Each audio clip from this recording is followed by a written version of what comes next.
Hemos escapado de entre los escombros de las casas de mis hermanos. Hemos visto el fuego y el humo sofocar nuestro futuro. Sabemos tanto del olvido y el desarraigo. Conocemos la maldición de los imperios en los libros que ellos esconden. Somos la eterna resistencia ancestral tras el manto blanco.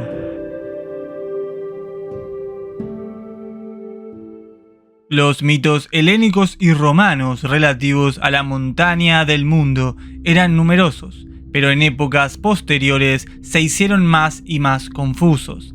Algunos, como por ejemplo Aristóteles, la identificaban con el Cáucaso y se afirmaba que su altura era tan prodigiosa que después de la puesta del sol su cabeza estaba iluminada un tercio de la noche y de nuevo un tercio antes de la salida del sol por la mañana.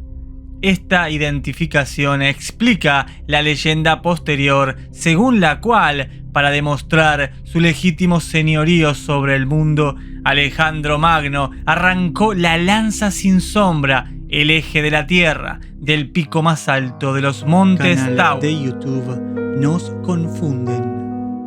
Proclus, citando a Heráclito, dice de él: su magnitud es tal que toca el éter y proyecta una sombra de 5000 estadios de longitud.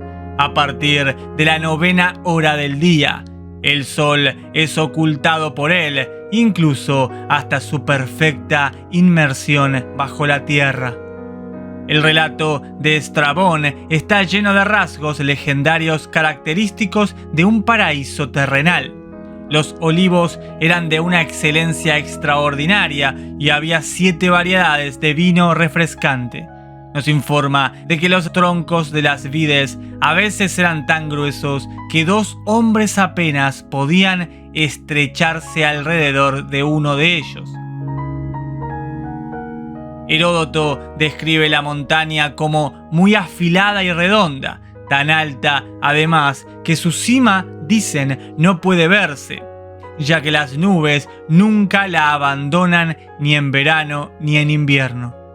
Los nativos llaman a esta montaña la columna del cielo, y ellos mismos toman su nombre de ella, llamándose Atlantes.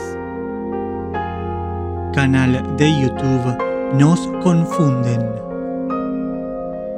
Igualmente extraña es la historia contada por Maximus Tyrius, según la cual las olas del océano en marea alta se detenían ante el monte sagrado, levantándose como un muro alrededor de su base, aunque sin ninguna barrera terrenal. Nada más que el aire y la espesura sagrada impiden que el agua llegue a la montaña.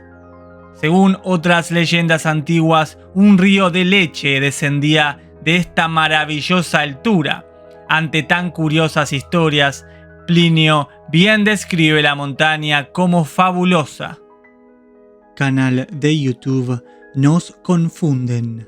En todas partes, por tanto, en el pensamiento étnico más antiguo, en el egipcio, el acadio, el asirio, el babilónico, el indio, el persa, el chino y el griego, en todas partes se encuentra esta concepción de lo que, mirado con respeto a su base y magnitud, se llama la montaña del mundo, pero mirado con respeto a su cima gloriosa y sus habitantes celestiales, es llamada la montaña de los dioses.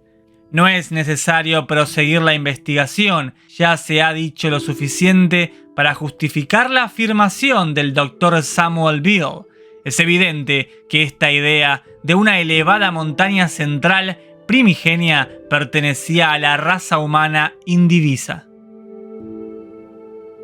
En otro lugar, el mismo erudito sinólogo ha dicho: no tengo ninguna duda, no puedo tener ninguna, de que la idea de una montaña central y de los ríos que fluyen de ella y de la morada de los dioses en su cima es un mito primitivo derivado de las tradiciones más antiguas de nuestra raza.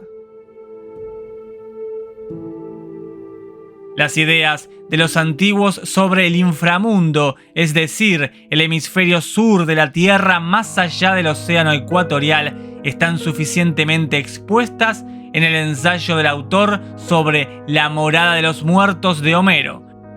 Canal de YouTube Nos Confunden. En todos estos estudios se ha pasado por alto con demasiada frecuencia una importante precaución. Al interpretar las referencias cosmológicas y geográficas de los antiguos escritos religiosos, nunca debe olvidarse que las ideas expresadas son a menudo poéticas y simbólicas, ideas religiosas consagradas en cantos e ideas sagradas.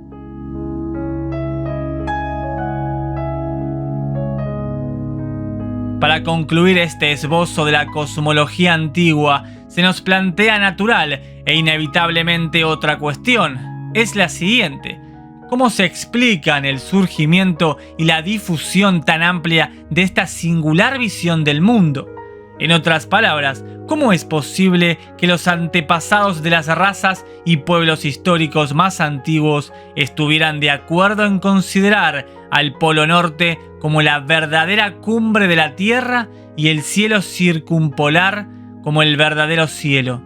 ¿Por qué el Hades y el infierno inferior se ajustaron a un nadir polar sur? La única explicación satisfactoria se encuentra en la hipótesis de un primitivo Edén polar norte y una tierra infinita, la gran Terra infinita, el vasto universo horizontal. Estudiadas desde este punto de vista, las apariencias del universo estarían exactamente adaptadas para producir esta curiosa concepción cosmológica. Así, el propio sistema de pensamiento antiguo con respecto al mundo traiciona el punto de vista desde que el mundo fue contemplado por primera vez. Aunque es una prueba indirecta de la veracidad de nuestra hipótesis, es por esta misma razón aún más convincente.